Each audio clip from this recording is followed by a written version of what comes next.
Don't you hate false alarms? They're frustrating in our personal lives. But for our business, false alarms, or false positives as some people call them, can be costly in more ways than one. I'm Charlie Feineman with Insight M, and in the next 2 minutes, we're going to dive into the context around false alarms, a concept that we call repairability, and how different survey approaches can have an impact on it and your bottom line. All of us that work in methane mitigation know that all emissions are not created equal. Some are genuinely leaking, while others are process emissions that you can't really do anything about or fix.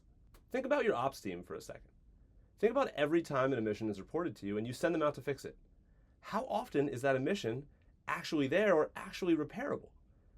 This is the concept of repairability, or simply put, how often an emission that's reported to you is actually something that you can fix.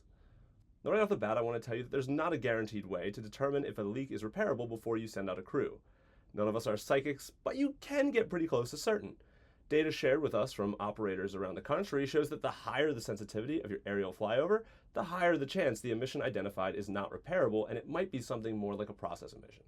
For instance, let's compare two aerial survey approaches, one at 3 kilograms an hour and the other at 10 kilograms an hour. The 3 kilogram an hour survey is going to find a lot of tiny emissions.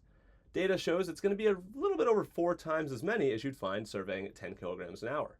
However, 40 to 50% of those tiny emissions are actually going to be false alarms, and you're going to send your team out there for no reason. It's not something you can actually fix.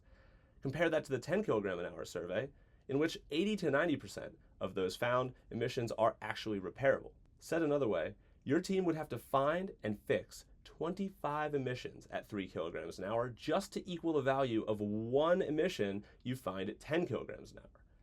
Imagine the time wasted just verifying that your asset is working as it's supposed to, and there's nothing you can do about it. Those high sensitivity emissions mean your ops team is in the field longer, increasing safety risks and hurting their overall morale, not to mention your business's bottom line. This makes it imperative that you think about false alarms and how often you'll be chasing them when you're designing your methane program. Simply put, the repairability of your methane program is one of the key determining factors of its overall success. It has an impact on ROI, your ability to deploy your ops team, and on your team's morale and safety overall.